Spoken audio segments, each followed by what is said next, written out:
Hiya John, thanks very much for the question on your heat pump tumble dryer. You've got a Grundig GTN38250MGCG. Now Grundig is a brand, not a make. Therefore this dryer is actually manufactured by Beko, and what I've done for you, I've put a link in the description on this video because I've managed to obtain you the workshop manual and the wiring diagram and all the test procedures for this heat pump tumble dryer. You've sent me a question in saying your heat pump tumble dryer is just not heating up and drying the clothes. Everything else seems to work good. What should I do? Well, the first thing you're going to have to do is find out if the compressor is running.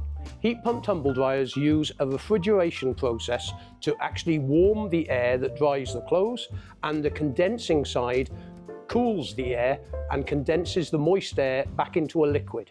This is then transferred to the back of the machine, where the pump then transfers it to the collection tray. If the compressor is not running, therefore it would not be generating any heat, but the dryer may be tumbling and doing its normal function, but I would suspect an error code to come up on the system. Or you have a problem with one of two other things. One is you may have lost gas in the refrigeration system. The compressor is running, but not getting the evaporator or the condenser warm or cold.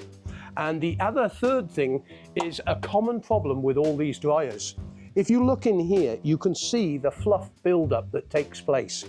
And if these heat pump tumble dryers are not well maintained, you will end up with a lot of fluff collecting on the actual coils inside here.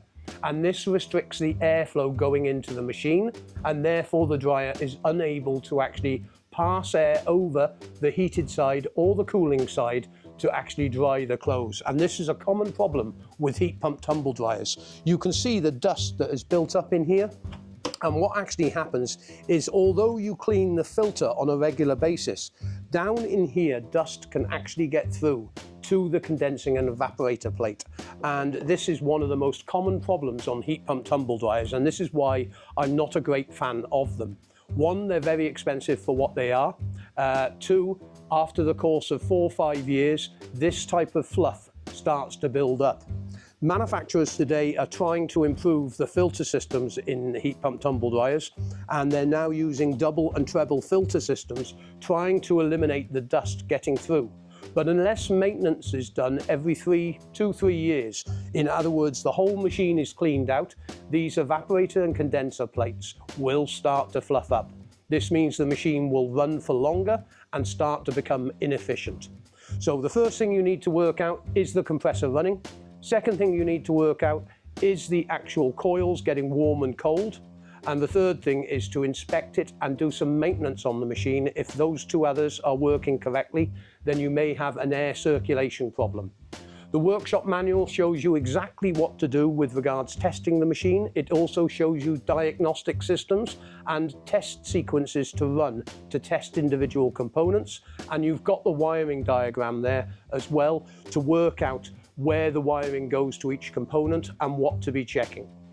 With regards to the compressor, you've got to make sure electricity is getting to the compressor and the cutout on the compressor is working correctly. If the compressor is running, then you need to test the temperatures on the two coils. One should be warm and the other one should be getting cold. And thirdly is the air circulation within the machine. All this is on the link in the description on this video, and that will take you through to a web page that's not only got the workshop manual and everything else you need, it's also got exploded views of your machine and a link to any spare parts that you may require. I hope all this information helps you. Next time you're contacting us, please give us much more information in your question, as I would be able to answer much better for you. Hope all this information helps you. Thanks very much indeed for contacting us.